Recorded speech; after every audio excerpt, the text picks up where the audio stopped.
Hello and welcome back to Bookish and welcome back to my Saturday Hodgepodge, my weekly wrap up of all things reading, BookTube, anything else I want to talk about. Today, what probably be a relatively short Hodgepodge coming off the Christmas holidays, looking forward to New Year. I just thought I'd run through my reading really quickly with you today.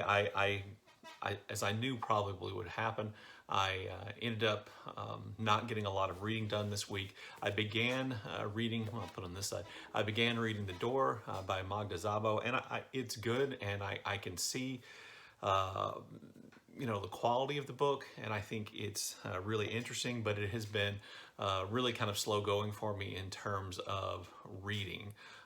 In terms of being able to accumulate a page count. Still got about 160 pages to go. Hopefully we'll finish before the new year begins. I am one of those people, despite the fact that I'm not a goal setter, I am one of those people who likes to finish the books that I start by the end of the year and by the end of each month and start all over again. Also, I had occasion when I went to a doctor's appointment with my wife recently, and I knew I was going to be sitting in the waiting room for a while, and so I found an audiobook on LibriVox that I could listen to, and it was an Honore Balzac story called Saracene. And I know I said, I think in my last video, I wouldn't listen to any more Balzac books on audio, but I did because I had that opportunity and that chance to do so. And I don't think Saracene is anywhere near Balzac's best work, but I did think it was interesting. Essentially, the story involves a man going to a party with an attractive young woman, and he's definitely trying to woo her and trying to make love to her. And he ends up, they meet at the party, this really kind of desiccated old man. They describe him essentially as a walking corpse who is, taken in and treated as a really important person by the family whose home they are attending the party in. And this is a mystery to the young woman who's completely grossed out by this old man, which, I think definitely says something about that ageism isn't new. The man she's with, in an attempt to kind of calm her down, tells her the story behind this old man, and it is a story involving art and love and music and a trip to Italy, and there are gender identity questions here, rage, revenge, murder. There are lots of things in this story, which I think make it compelling to listen to and make it a compelling kind of story, but it ends in a way which I think is unusual, and the gender identity issues of the story I think are interesting in that we see, Balzac dealing with something with gender identity issues that we think of as being probably more modern, that existed way back in the 1830s and 1840s, and obviously before that. He doesn't handle the issue particularly sensitively. I don't know that this would be, a model for a book or a story that deals in a friendly way with the issues of the trans community, but it is dealt with, and I found it interesting for that purpose. So that's really all I read this week. As I said, I haven't completed The Door by Szabo, but I'm hoping to do that today and tomorrow. For Christmas, being a book person, I got books for Christmas, and so I wanted to share the books I got with you real quick. I got Cormac McCarthy's Stella Maris. My son gave me this for Christmas, and I will read it and complete that. Was probably, I think, likely to be McCarthy's his last novels. As you know, if you watch my channel, I wasn't all that impressed with The Passenger, but I do look forward to reading this. I think it's only about 180 pages, so it shouldn't take too long. My daughter got me a book that she read and enjoyed called The Polar Vortex by Matthew Mather. Now, this is the kind of book which I don't ordinarily read on my channel, but I am really looking forward to getting to this and being able to talk to my daughter about it. Every year I get money from my mother for Christmas, and I usually buy books with it. This year I waited until November to buy books, and I bought 4 books with that money.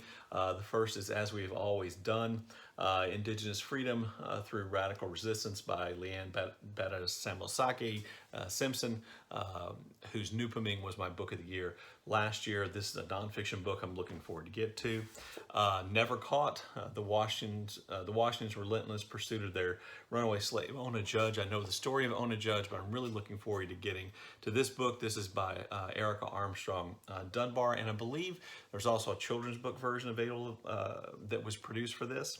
And then keeping on with the nonfiction kind of theme. I finally got a copy of Indigenous Continent by Pekka Hamalainen, the epic contest for North America. Hamalainen writes about issues of Native American history in the United States, and I find him to be a great writer, a great researcher, and so I'm looking forward to this book, but it will be a dense read. And then the only fiction book I picked up was The Idiot by Elif, Batuman, which has been recommended to me by several of the booktubers, and I'm looking forward to getting to that. One of the things that comes up this time of the year every year is, kind of goals and things like that for the new year. I am not a goal setter. I'm not one of those people who sets goals because I have a tendency then to get distracted and do something completely different.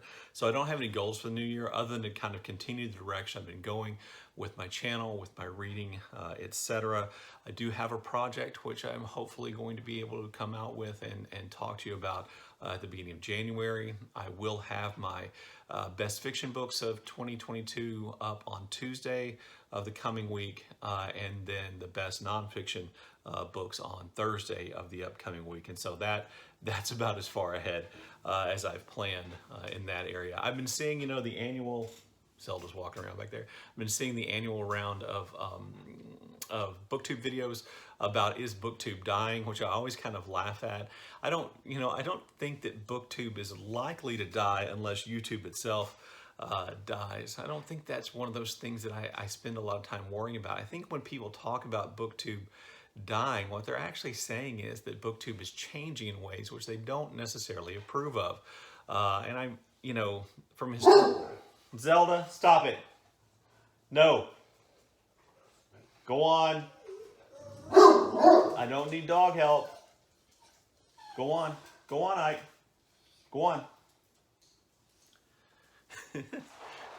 From a historical point of view, I will say that, people have a tendency to always think something's dying when it begins to change. You should think about Hollywood dying when they shifted from silent movies to talking movies and so on. So I don't get I don't really get caught up in the whole idea of BookTube's dying because it just seems so unlikely to me. But I do recognize that things about BookTube are changing, and I have to tell you, I think most of the things about BookTube that are changing are positive. And whenever I see somebody put up one of these videos about BookTube dying, I do a search for the BookTube newbie tag. That's one of those things I do from time to time to try to find new channels to follow and support. And I see no slacking off in the number of people who are creating the new BookTube channels. There are dozens every month at the very least. And so I don't think it's in danger in terms of dying in that way. If anything, I think the emergence of TikTok and the YouTube Shorts thing will kind of throw more attention on the ability of on people who are interested in longer form discussion of books and book topic issues to YouTube. I do think one thing that will change, and one thing that is something we all probably need to be aware of, is I suspect that BookTube is aging, and therefore that's a large source of change for good or for bad. Me being 55, I have a hard time thinking about BookTube aging as being necessarily a bad thing. But I did want to talk about that.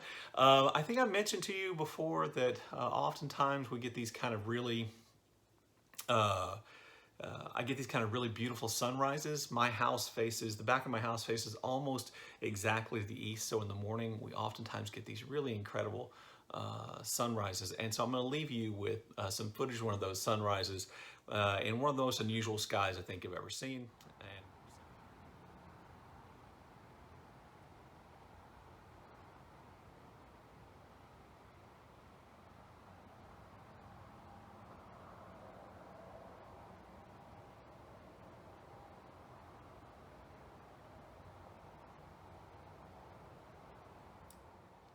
So I look forward to your comments in the comment section below. And as always, thank you for watching.